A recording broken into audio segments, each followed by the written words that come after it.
نبی کریم صلی اللہ علیہ وسلم نے فرمایا کہ جب لاکھوں حاجی میدان عرفات میں جمع ہوتے ہیں نا، میدان عرفات میں کوئی بہت عالیشان بندوبست آج بھی نہیں ہے، آج بھی لوگ چٹائیوں پہ بیٹھتے ہیں، اور اے سی والی بس میں بھی آپ بیٹھ کے جائیں تو پھر بھی کچھ نہ کچھ گرد آپ پر پڑ ہی جاتی ہے، لیکن لاکھوں لوگ آئیں پر اکٹھے ہو کے آئیں۔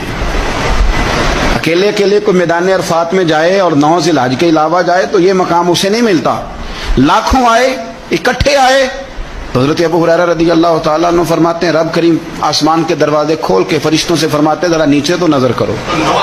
فرشتے دیکھتے ہیں نیچے تو اللہ فرماتے ہیں ان کے چہروں پر گرد ہے، بڑے بڑے بنگلوں میں رہنے والے، ان کی حالت دیکھو کتنی آج خستہ ہے، گویا تم نے تو کہا تھا نا یہ فساد پھیلائیں گے، تو فرشتوں مجھے بتاؤ یہ اربوں پتی، یہ مفتی، یہ صوفی، یہ علامہ، یہ شیخ، یہ پیر، یہ اتنے اتنے بڑے لوگ یہ کدھر آئے ہیں بتاؤ؟ تو فرشتے عرض کرتے ہیں اللہ تجھے راضی کرنے آئے ہیں، یہ لاکھوں لوگ گھر بار چھوڑ کے تجھے راضی کرنے آئے۔ تو میرے نبی پاک علیہ السلام فرماتے ہیں پھر رب فرماتا ہے تم گواہ ہو جاؤ میں نے ان سب کو دوزخ سے آزاد کر کے ان کے لیے جنت کا فیصلہ کر لیا۔ اگلے لفظ سنیں گے تو اور خوش ہو جائیں گے۔ نبی پاک علیہ السلام فرمانے لگے،